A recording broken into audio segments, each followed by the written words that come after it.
I really wish I could say that my experience with the Switch 2 has been a easy and smooth road without any friction or without any problems, but I tend to continue to find issues with this platform. Despite my love for Nintendo and Nintendo games, and despite the fact that going from the OG Switch to the Switch 2 does feel really good, I'm not going to just jump on to negative trains talking about like these systems in the hopes of, I don't know, just spreading negativity. But I also am an optimist and somebody who can definitely be more positive than negative times. So I thought this would be a really good conversation, a good discussion for those of you who are curious about my thoughts about the Switch 2, why I cannot recommend that anybody buy this system who obviously doesn't want it. There is obviously one exception. If you love Nintendo games, if you've been a Switch fan and you're looking for that upgrade, well, then by all means, you're exactly like me in this book. But if you're looking for the Switch 2 to do something that no other system has come before you, honestly, it leads me to say that gaming has kind of peaked over the last few years. And what that means isn't to say that we're not going to get great games, and that isn't saying that Nintendo isn't going to make some great games that I know that I'm going to love. I'm very excited for the future of a new Mario game. Hopefully this time next year. It's going to be a celebration with his anniversary and all. And so all that being said is I wanted to give you guys kind of why I do not recommend it. What are the frictions? What are the issues that I have? And I do want to say that the support team at Nintendo has been phenomenal. I'm not trying to advocate that anybody ever go out and give these people a hard time, because they're obviously just trying to do their best. And they have solved all of my problems, but that is at the root of the problem, that I've had to go to their support team to solve what should be a very simple and easy to use and manage my account. So let me tell you what is going on, because while I enjoy the hardware, while I enjoy the bigger screen, while I enjoy the form factor, I do wish that there was the OLED version. There are things that I wish that they did do, especially with the Joy-Cons and kind of really solving some of the bigger issues that the Switch has well been documented to have, especially over a period of time. I enjoy this as an upgrade, but Nintendo still finds ways to out Nintendo themselves. So let me tell you what's been going on, because this might not have any impact on you. And in fact, if nothing I share in this video has an impact on you, that's going to be really great, because I'm not under some kind of impression that I'm in the majority. I'm a father of 6. I love video games. Me and the kids have been enjoying the crap out of Mario Kart. We're going to continue to enjoy these games. I do have concerns, especially with the price of games to the value, but you're going to always see me kind of default into, if the price is too high, don't buy. Prices do come down, especially if you just wait a little bit. And as somebody who has no issue waiting for games to come down in price, I know that doesn't necessarily resonate with hype cycles, but that also ties back into being a dad. I can't be a part of every hype cycle, so I kind of just get involved where I want to be involved, and generally have a really great time and experience. So you tend not to find me complaining and ranting about too many things online. In fact, I try to keep it to a minimum, just because there's plenty of negativity out there in the world. I'm trying not to contribute to it, but in this case, there is a slight exception. Long story short, the Nintendo Switch, they upgraded to this virtual card system. On paper, I think that's phenomenal. Meaning your digital library are like these virtual cards, and you can, in this case, trade them to your family, something that I did. Now, the other issue at play is that you do have your home Nintendo Switch console. A couple of weeks prior to the Switch 2 coming out, my kids lost one of my Switches. So I had an OLED and I had the original Switch. They lost the OLED, which was my registered, quote unquote, home system.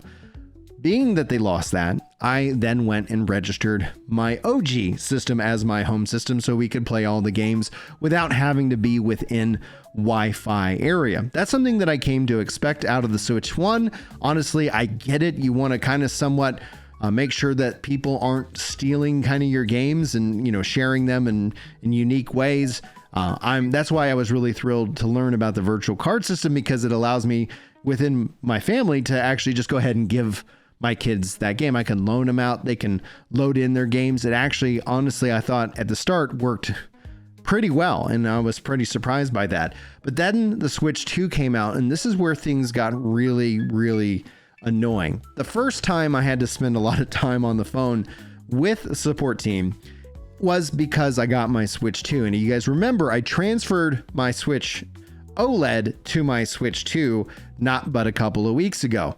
Well, for some reason, Nintendo thinks that you should at least wait a year before you can transfer your home system again. I cannot, as a software engineer, I cannot, as somebody who, does want to somewhat sympathize from a business perspective. I want companies that make great products to make money, because then we get more great products. I understand the base concept of business in this regards, but those two things cannot seem to reconcile why I cannot transfer my home Switch as often, or at least within a 24-hour period. Like 24 hours, I can understand. I think that could be radically justified. A year seems ridiculous. And so because it had been under a year, it wouldn't let me do it from the website. So any kind of saying like, well, they let you do this from the website. Okay, cool. They do on some things, but not in this situation. So after spending time on the phone, I was able to finally transfer my Switch and therefore load in my virtual game cards and play my games. Now, a couple of days, literally 2 days or 3 days from the time of this recording, we were hanging out with the family over the weekend. I had my Switch 2. One of my kids had their Switch, and I wanted to loan them a copy of The Legend of Zelda Link's Awakening. Simple. I was like, cool. Hey, here you go. Problem solved. So I linked my Switch to theirs. Now, unbeknownst to me, I sat down just the other day to play Tears of the Kingdom for the first time. In fact, literally after I'm done recording this, I'm going to go play some No Rest for the Wicked, and I'm going to play some Tears of the Kingdom for the first time. So I'm so excited to finally actually be able to play this game. I didn't want to play it on the OG Switch because I didn't want to play it at 20 frames per second. I wanted the hardware boost. Therefore, now I'm going to sit down and enjoy this game the way, in my mind, that it was meant to be enjoyed. But I sit down to boot it up, and it won't load. It says, hey, you need to link your Switch to my kid's Switch. And I was like, well, why do I need to do that? All of my games, even Mario Kart World, and granted, my kid's Switch is not a Switch 2. I'm not made of these Bezos bucks here. Why? Why did it need that link? Okay. Apparently something went wrong. Maybe it was me. I'm not sure. But now I have a massive amount of stress around even linking and sharing these games. Like, what happened and what went wrong? I don't even know what I could have done different in that situation. So it says it physically has to be next to the Switch. That's absolutely mind-numbingly silly. Being that in the original Switch, before they went to the virtual game cards, it would just check the internet. Why can't I then just check online? My kid's Switch is online. My Switch is online. I think in and of itself, that could be enough to sit here and justify it. I don't know why it has to physically be in the same space in time for that to happen. Now, all that being said, I was unable to unlink the Switch from the website because, again, 1 year has to pass before you can do these things. That's asinine. That's the best way I can describe it.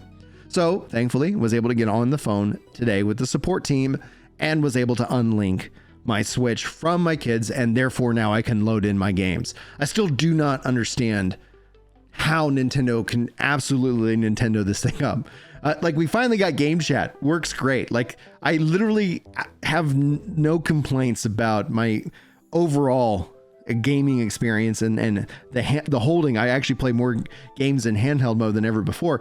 I think they did a great job. The new Pro controllers are it feels like such an upgrade, and a joy to play with. And yet Nintendo finds a way. Nintendo always finds a way. It's always something, right? And so I just wanted to voice that, because I know if there's any other parents out there, I don't know if you're going to be as frustrated as me in the setup. But I tell you hands down right now, until they can figure the system out, because I'm fine with selling games. I have invested plenty into the Nintendo ecosystem and will continue to invest into the Nintendo ecosystem. But at the same time, they have to figure their crap out. And the best news about all of this is that the support team was phenomenal, and they allowed me to submit a feedback ticket as well. She spent a good 30 minutes with me just in me giving this feedback. And so I thought it would be appropriate today to sit down and share with you my frustrations, the issues that I've run into with the Switch 2. And note that if you're not a Nintendo fan, then I don't even know why you clicked on this video in the first place. But I think Nintendo, this is going to be an interesting generation. To leave you guys with one final thought, because I like to kind of put out these predictions, because I was giving you guys, telling you guys that Steam was coming to Xbox, I think well over 5 years ago, being called all kinds of things. Turns out I was correct once again, because it's just, if I show you the incentive, or if you show me the incentive, I can tell you the outcome, right? Nintendo is an incentive, and they're incentivized off of exclusives. So their job is to make exclusive great games. But like I said earlier in this video, gaming is also kind of peaked, right? And you're seeing a lot of that frustration come from gamers where we're not seeing this massive technical leap. It doesn't mean we're not going to have great games, because we already do have really great games. Those experiences will still exist, but the experience of going from generation to generation, seeing something visually improve to a degree where you're like, oh my goodness, I can't believe it. Like if for example, to kind of put this into a kind of a thought experiment, when we were kids, if we imagine what gaming would be in 10 years or 20 years, we would, imagine some really cool things that have mostly come true. If you were going to say, like, what's gaming going to look like in 10 or 20 years? Like right now, it's like, well, it's probably going to be better. Like it's going to, like, maybe there'll be some better shadows. Maybe there'll be a few little things, but we're not really seeing kind of a revolution in that. And I think that essentially just causes people to shift from having to have a device to, well, if there's nothing else on social media or on TV. I think essentially what we're seeing is with gaming not making as big of a leap from generation to generation, and so much entertainment, so many games, especially older games like Minecraft, for example. My kids play that religiously. With all of those things kind of vying for our time, yeah, gaming has to do something big to really draw a lot of people in. And right now, as much as I like Mario Kart and as much as I like my Nintendo kind of IP, as much as I actually really enjoy the game chat feature, it is funny to be so excited about a feature that has literally been everywhere else for over the last 20 years. But this is Nintendo. They do it their way on their time. And I think hopefully they're also listening kind of for the feedback to make their system more inviting. It should be a friendly, fun ecosystem that, as a parent, I love their parental controls. As a user, I honestly feel like they tie one hand behind my back and make me thank them for the opportunity. And that's just where we are today. So whether you got a Switch or not, I'd love to hear your thoughts in the comments. Feel free to ask me any questions. We can continue to talk about the hardware and more. This is kind of my semi-review. All in all, yeah, it's like I cannot recommend the console to anybody at this time. And if that ever changes, I'll be sure to sit down and talk to you guys about it. Thank you so much for your time. I'm going to just leave you guys with that. I wish you guys all the very best. God bless, and take care. So packed mornings, controller in hand, 6 little co-op partners ready to stand. Rosaries hang where the headsets lay. Faith and frames per second lead the way. Konami code for diapers, faith unlocked.